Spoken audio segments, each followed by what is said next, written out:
Okay, so welcome back. So this tutorial 2 is on solving the inverse. We're going back to OCT. So solving the inverse problem of OCT.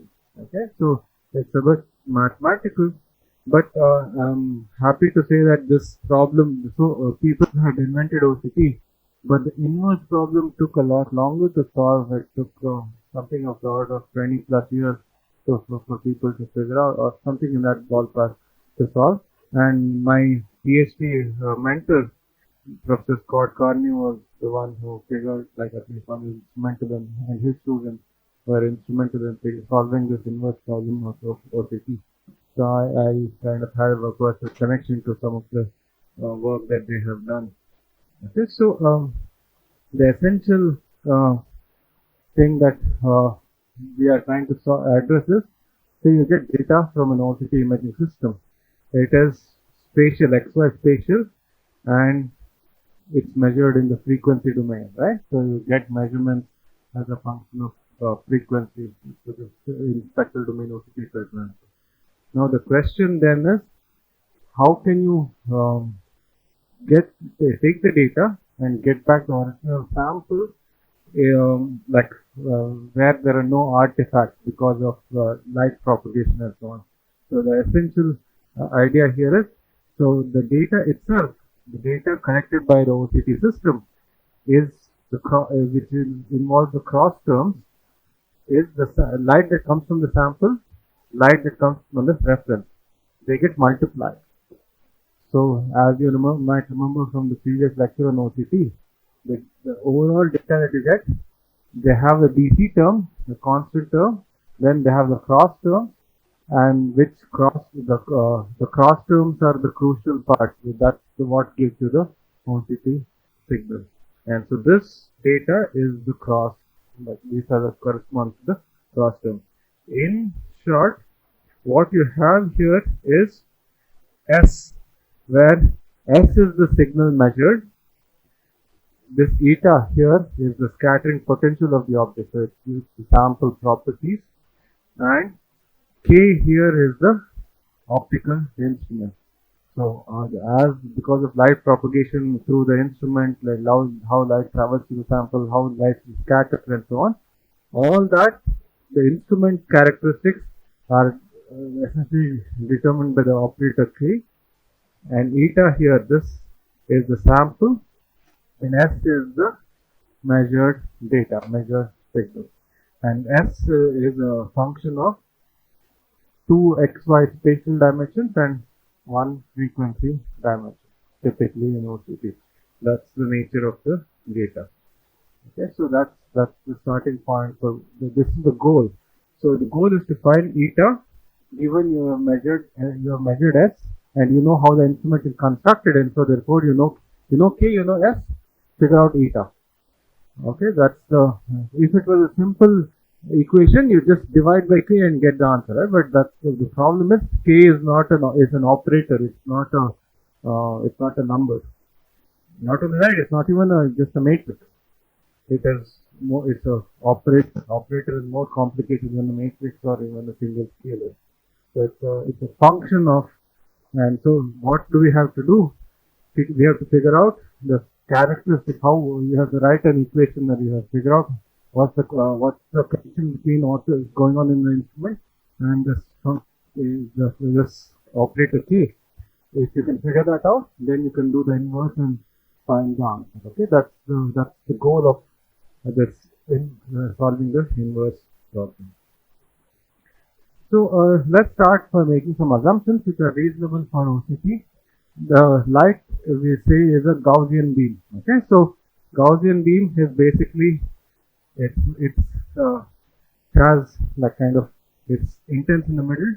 So if you draw a cross section of this sort, it looks like the bell-shaped curve, the Gaussian. So what in one dimension it looks like e to the minus x square over 2 sigma, something of that kind.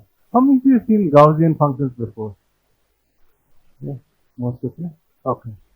Yeah, so basically a Gaussian in one dimension looks something like this. A Gaussian, if you rotate that Gaussian, you can create a Gaussian in two dimensions. and that's the shape of the beam, Gaussian beam that comes out. So the Gaussian beam G of r comma k, it has e to the minus r squared divided by 2 something square. Okay, this W0 is called the waist of the beam. So that is like so Gaussian beam typically, sorry, yeah. Gaussian beam as it propagates. So if you have a big Gaussian beam here, if you focus this, it comes to a certain point. So this is the point of focus, and afterwards it again diverges. It comes to focus and then it again diverges.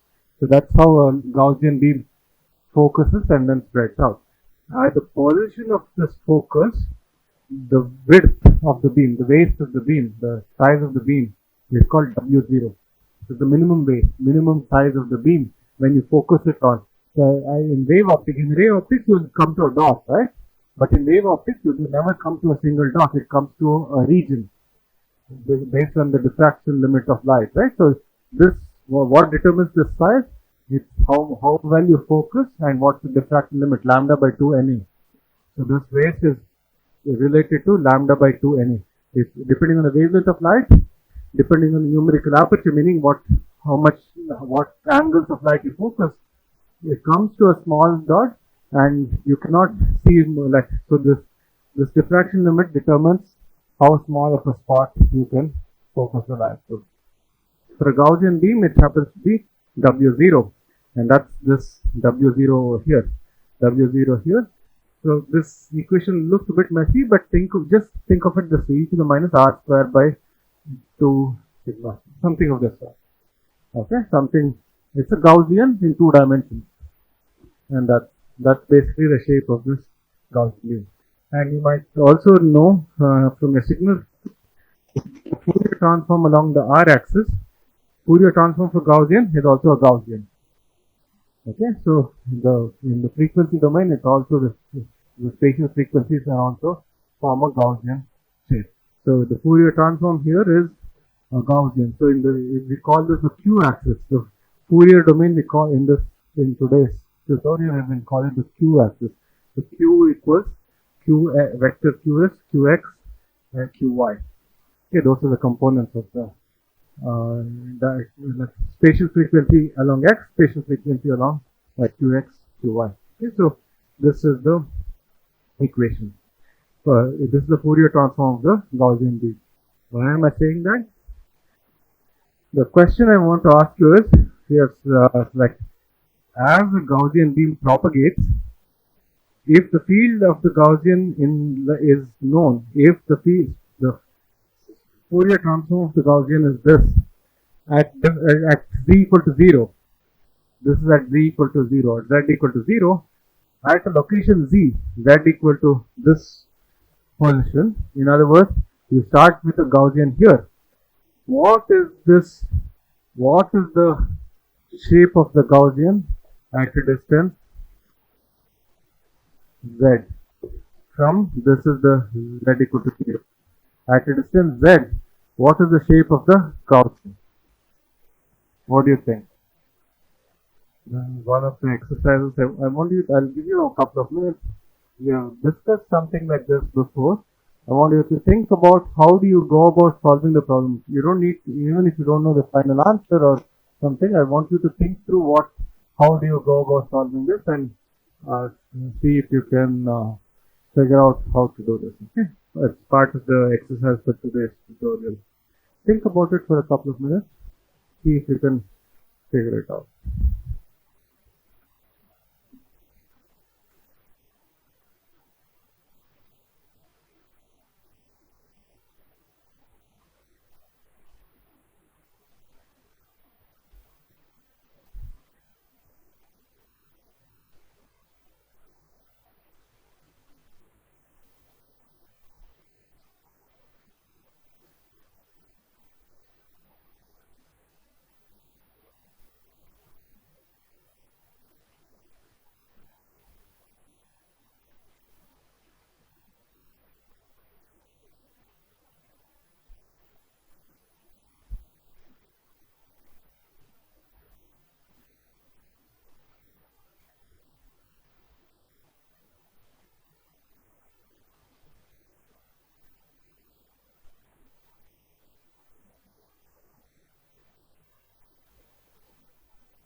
So any thoughts or ideas? What are you thinking?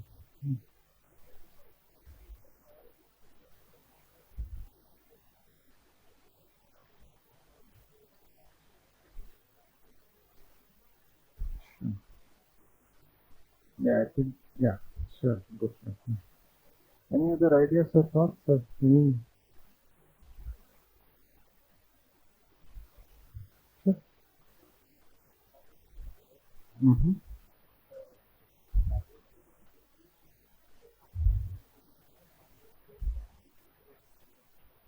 That's correct. That you're on the right track. It's your source. Yeah, that's correct. Yeah,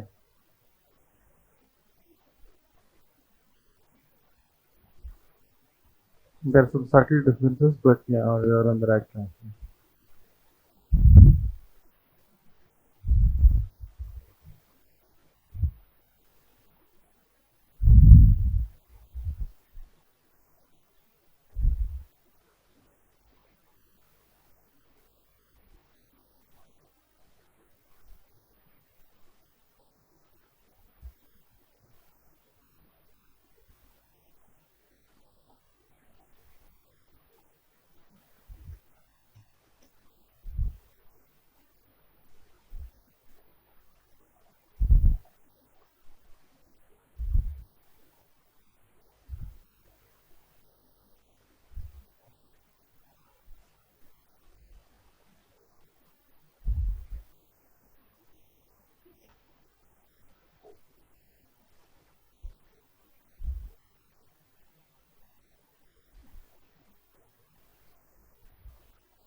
W naught is the width of the smallest width of the beam, the way beam was called the beam waist, the smallest size at focus of the Gaussian. Sorry, K is wave 2 pi by lambda wave number.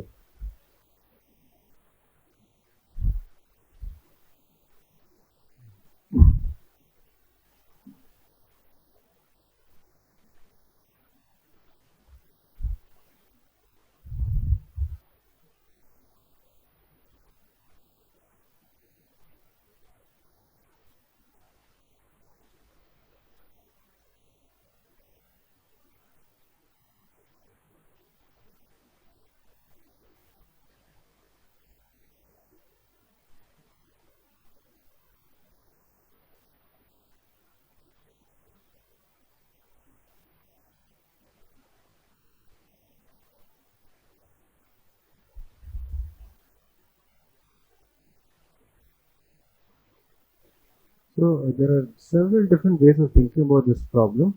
Let me give you one kind of intuitive way of thinking about it. Okay? So you have a Gaussian beam. One way to think about this is a bunch of plane waves. So a bunch of plane waves in different directions add up to give this Gaussian beam.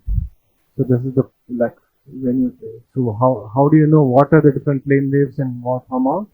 Take the Fourier transform. When you take the Fourier transform, this is the concept of Fourier optics, right? So when you take any beam and take its Fourier transform, it tells you what are the different component plane waves that add up. If you add up all these plane waves, it will give you the shape of the beam. So how much of this beam is there? How much of this plane wave is there? Those are essentially the values of the Fourier coefficient. Right? That's the essential idea of Fourier optics. So now the next question is, let's say there's one beam. and it's traveling in a certain direction. If you go from one plane at z equal to 0 to z equal to z here, okay, then what is the amount, like, so it accumulates some amount of phase, right? Because it's a plane wave, it doesn't reduce in amplitude. So if you think of spherical waves, then they reduce in amplitude. But if it's a plane wave, it's constant, it just accumulates phase. How much phase does it accumulate? E to the I kz z, right? So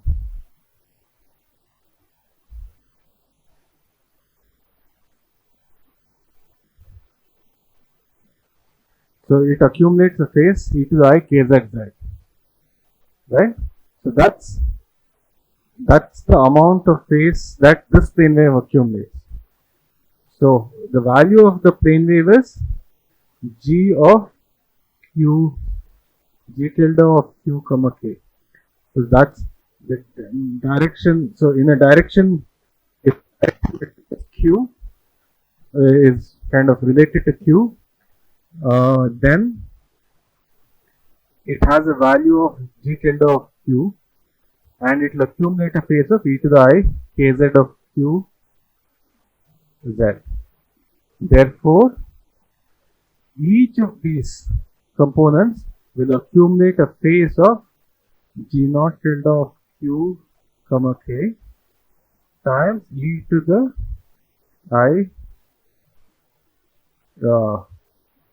kz of q times this.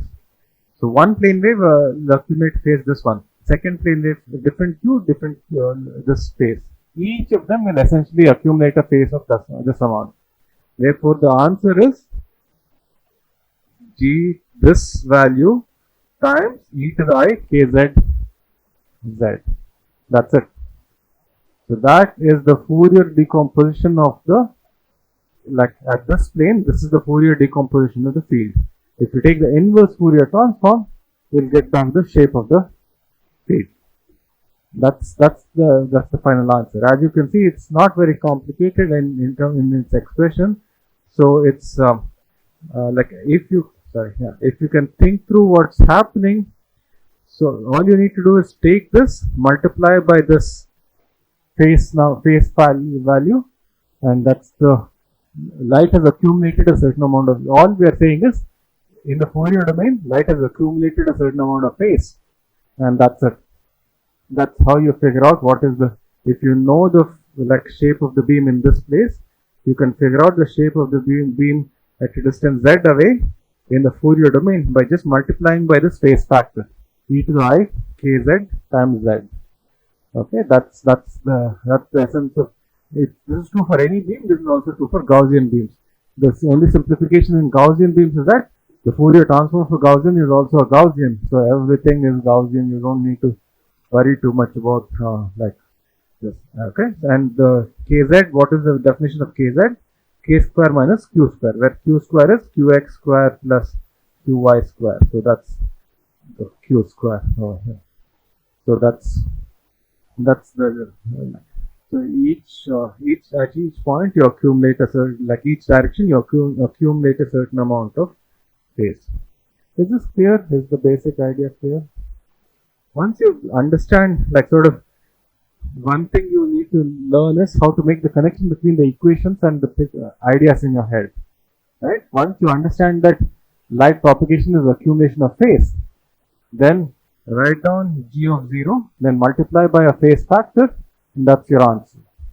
Okay, that's how you, like, if you think in those terms, you will be able to get the answer. Like you're trying to figure out, like if you're trying to derive it or in some other way or something, through, like, it can get quite messy.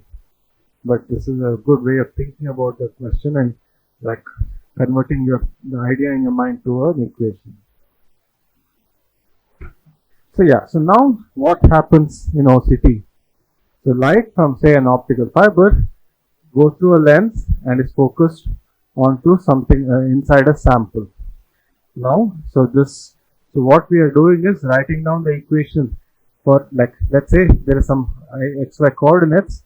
R0 is the location of the like the optical fiber, it's like there is an origin of coordinates. R0 is the location of the fiber itself, and R prime is a location inside the sample. Okay, so the Gaussian beam, light has come out, light is focused onto a plane, and after that it has traveled a certain distance to a position R prime. Sure, yeah. And from this R prime, light scatters and goes back. Okay. So now the question then is how much light scatters? The amount that light that scatters from this is basically proportional to the scattering potential eta times how much light is incident. So the amount of light that scatters under the Born approximation is related to how much light falls on it and how much light the field and times the scattering potential. Eta is n square minus 1. N is the refractive index. N square minus 1 is the scattering potential. So therefore, yeah, light scattered from the sample depends on how much light is falling on it and how much light scatters back. And so the field that comes back to a position R, let's say there's a position R over here, the field that comes back is basically like this light comes back from this position, add up all the light that comes back from all different positions for different values of R prime. You add up all the so each of them is a source of light. Add up the waves that come from all these different points inside the volume, you will get that. So the way to say it is like this. The field that comes back here is related to the scattering, like light is falling on the sample, light scatters from the sample because of this term. Then you have what's called the Green's function of light propagation function. Light from each point comes to this one location. This integral means add up the contributions for all different points, for all different R prime in the volume. So the sample has a bunch of points which are scattering. Add up all the waves that come from every single point. That will be the light that you get at at any point R inside the sample, which is coming from the sample. That's essentially what this equation says. So G of R, R prime and R, is a function that describes light propagation. It's also called the free space Green's function, and it's a well-known quantity. Yeah, and finally you have the detector, right? So the light gets, you make a measurement, and what measurement you make depends on what light comes out from the sample times the a Gaussian beam. Why is this a Gaussian beam over here? That is that is related to there is a famous well-known theorem in what's called measurement and estimation and detection theory. It's related to something that people have studied. So basically, let's say you have a source of light, where light is getting emitted, right? What light gets coupled back to, this is true even in antennas and other kinds of fields. Okay, so light that comes out, what light couples back is the field that is coming in times the mode of the field that comes out. So you have an optical fiber. It has certain modes. It emits certain light in certain patterns. So what light goes back is the common multiplication of light that comes in times that mode. So it's the amount that's essentially how light coupling happens. And so basically you take the light that comes back, multiply it by the Gaussian, which is the mode of the fiber that light couples back into. And so this is and you add up all this for different values of R.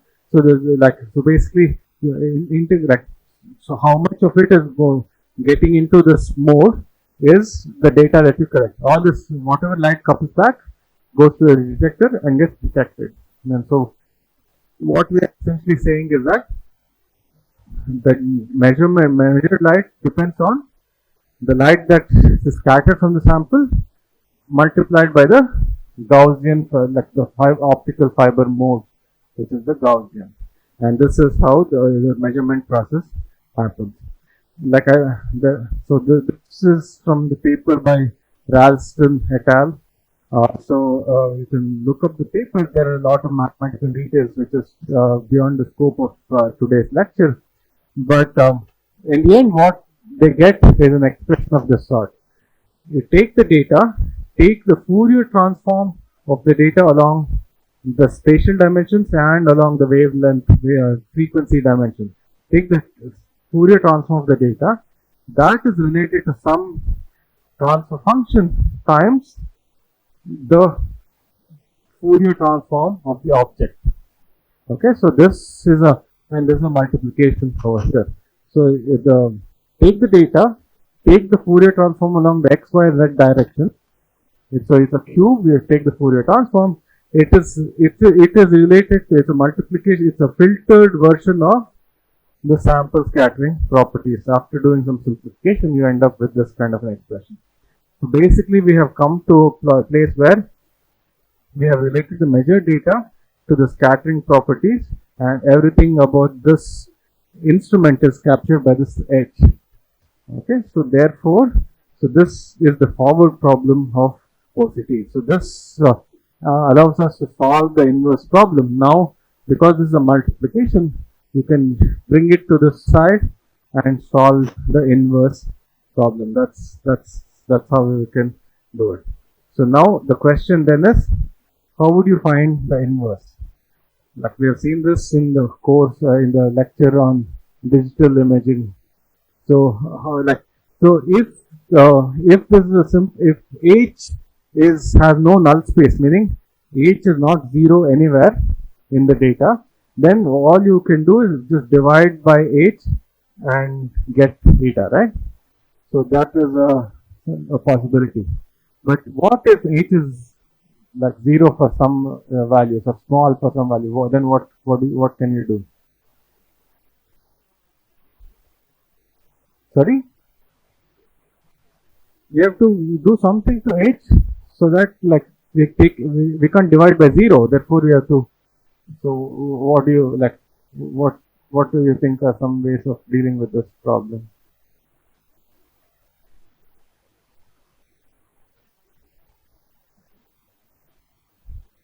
Yeah. So one thing which we have discussed a little earlier is what's called a pseudo-inverse. When the inverse does not exist for all situations, you can compute the best estimate of the inverse. It's called a pseudo-inverse. Okay, so if these are matrices or like operators, then K star is the adjoint of K star K inverse times K star S. It's also called K plus, which is the pseudo inverse. So this is the best estimate of what the data, like, so you can get the best estimate of the sample given that the data, and like so why is there a null space? Some light which is going in some directions doesn't couple back, right? If you get light from all possible directions, then you'll have perfect information and you will get back the perfect reconstruction. But because some of the directions of light are not coupling back into the fiber, they are lost, and therefore that information is lost. And because there is some information lost, there are some zeros and there is a null space in your problem, and therefore if you want to do the inverse, you have to kind of do the pseudo inverse. And if you do the expression, it looks a bit complicated. Like if you calculate the pseudo inverse, it's there in the paper, it looks a bit messy. Does this remind you of something? Like although the expression looks very messy and complicated, beta by 2 beta square by plus q square, does this remind you of like a solution to something you might have seen in high school?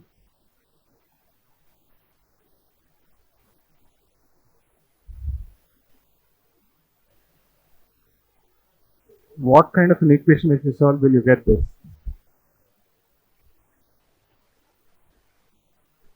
Sorry? Quadratic. Yes. This, doesn't it look like minus b plus or minus b square minus 4ac by 2a type of thing, right? So it is actually a quadratic, although it looks a bit messy. You solve a quadratic equation and you'll get like this, something like this. That's a like sort of a parabolic type of a function. Okay? So this, in fact, graphically, this function, what we are doing in OCT is taking the taking the data, taking the three-dimensional Fourier transform, and then resampling it. So for this are lines of constant beta. So these are like parabolic functions, right? So for any single value of beta, you take the data and trace, like take these data and like if you have beta, take the data on along these lines and put it onto the beta space. So it's like slicing the data along a parabola and putting it into the sample space. If you do that, like so the actual process, like although the math looks complicated, the process is take the data, take its three-dimensional Fourier transform, slice it along a certain curve, and take that data, put it into the XYZ space. Take another slice and put it here. If you just do that, repeat that like for all different points, and then take the inverse Fourier transform 3D, then you get your answer. That's basically it. That's the inverse problem of OCT. So you might remember, you can connect this to the inverse problem in the CT or like a few other places like diffraction tomography, where you take a slice in the Fourier domain and that's the projection, and you populate the Fourier space, right? Or in the like take a slice and that's on the evolved sphere, like take a two-dimensional Fourier transform and do some transformation onto the surface of the sphere. So the same kind of thing here. Take the slice of the data along this curve. It's a quadratic kind of parabolic kind of function. Take that and put it into the Fourier space, and that's how you then do the inverse. You will get the answer. So this is So this is essentially the inverse solves the inverse problem of OCT. It's called interferometric synthetic aperture microscopy, or ISAM for short. Okay, that's the name of the method that the inventors gave it. And so instead of the pseudo inverse, there is like, because when you have zeros, one good way to deal with it is what's called regularization. So there's an inverse here, right? So this is not exactly what happens, but like if you have matrices, but say if you have numbers, 1 divided by like say some value p, okay? So instead, when p is very close to 0, 1 divided by p becomes very large, right? So if you add some constant lambda or constant small number, so then what happens is 1 divided by p. When p is 0, it becomes 1 divided by lambda. It will never blow up to infinity. But if p is large compared to lambda, then you can ignore lambda. So 1 divided by p has a real stable value. So adding this term in the denominator, which is like adding this term here. In fact, people have mathematically proved that this is a good way of dealing with like this, like when there are like null terms in the pseudo inverse, and therefore this is called the Tikhonov regularized pseudo inverse. Regularized pseudo inverse, which is a very good way of dealing with like kind of if there are zeros in the denominator, therefore the inverse does not exist. So this way like allows you to kind of get the best estimate of the final answer in spite of there being zeros in the there being a null space in your problem. So to give you a feel for what this looks like, if this is the starting point, this is the sample. There's a bunch of dots which are a bunch of scatterers at different points. If you look at the OCT data, the data looks very good, looks like the dots in a certain close to the focus. So this is the focal plane. So close to the focus, you get good OCT data. But as you go away from the focus, notice that these become like blurs. So it gets blurred below here, it gets blurred above. So as you go away from the focus, the data gets blurred. What the inverse problem essentially does is takes the data, converts it in back, the blur, it undoes the blur and brings it back to the dot. So this is the now regularized inverse solution. So if you compare before and after, so here outside the region of focus, data gets blurred. And with the correction, you get good, like sort of, it undoes the blurring. So the inverse problem essentially does the inverse of blurring. So the forward problem blurs the data. The inverse problem undoes the blurring. So in the focus, there is not much of a change. But away from the focus, that is where the data is not very good, like in OCT, you can do much, get like higher quality data in compared to this. You can get this kind of data using the solving the inverse problem. So that's it. Yeah, so you can pause the